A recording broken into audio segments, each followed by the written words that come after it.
al nord Camerun, el qual és allà on he viscut i és allà on treballem tots conjunt amb els altres sacerdots barcelonins que estan allà. Un país, diguem-ne, jo diria, molt més pobre en tots els sentits, oi?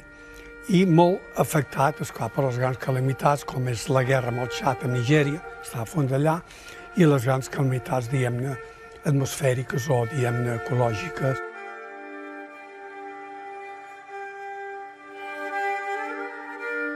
De 180.000 habitants, doncs no arriben a 1.000 cristians. Per tant, és un 0,1% de cristianisme.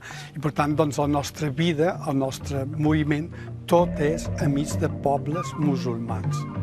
Molts treballadors de casa meva són tots quasi musulmans, mestres de l'escola són musulmans, les autoritats són musulmanes. O sigui que la vida de l'església o del missioner, si no s'entengués bé amb aquella gent, seria inviable, no podria pas existir.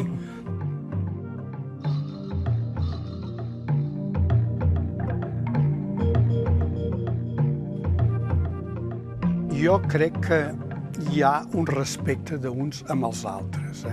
Potser una de les coses més boniques que es posa a fer allà és madurar, avançar en l'esperit de tolerància, no voler imposar. O sigui, jo, cristià, haig de respectar el musulmà i el musulmà m'ha de respectar a mi.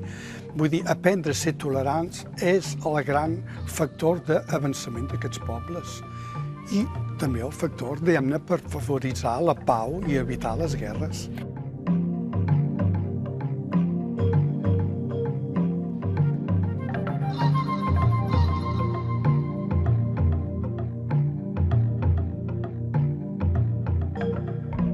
Primer de tot, arribes allà i plores molt. La primera cosa que tu fas és plorar. Dius, home, com es pot viure en una situació com aquesta, no?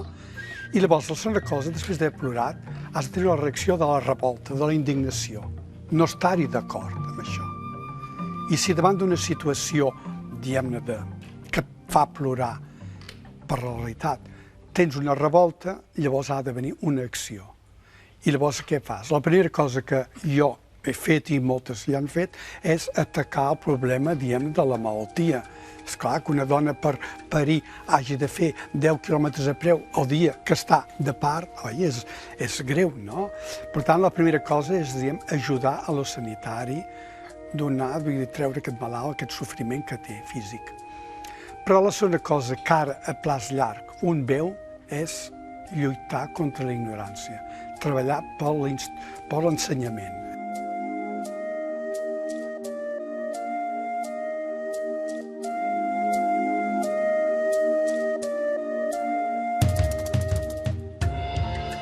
Hi ha un poble que aquests poblets deserts, fas un pou, t'ho demana. Aquella gent d'aquell poble han vingut tot un any darrere, escolta, un pou, aigua, tenim aigua, volem aigua, desitgem aigua, necessitem aigua, dona'ns aigua, perquè és una regió entre Belangua i aquí, però cap al riu, però és una regió seca, vull dir, no hi ha aigua al subsol. Potser una muntanya subterrània, no sé què, però és difícil. I als 20 metres, als 18 metres i mig, vam trobar aigua.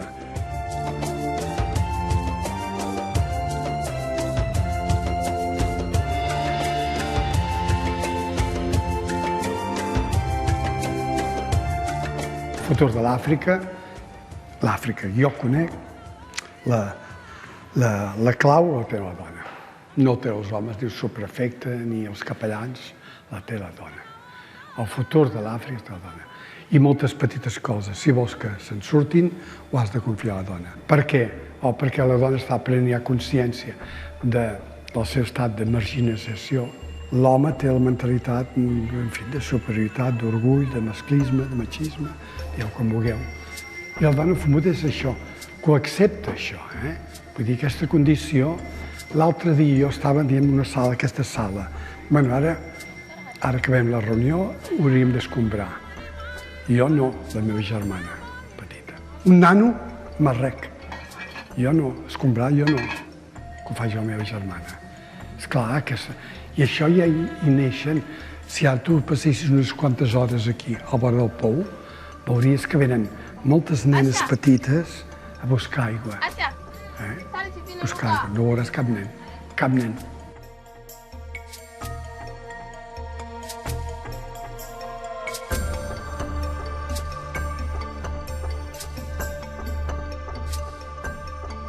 Nosaltres farem un fals treball, una falsa cooperació, si no preparem perquè pugui quedar als mans dels africans. Tot, col·legis, parròquies, el que pugui ser, tot hi ha de quedar.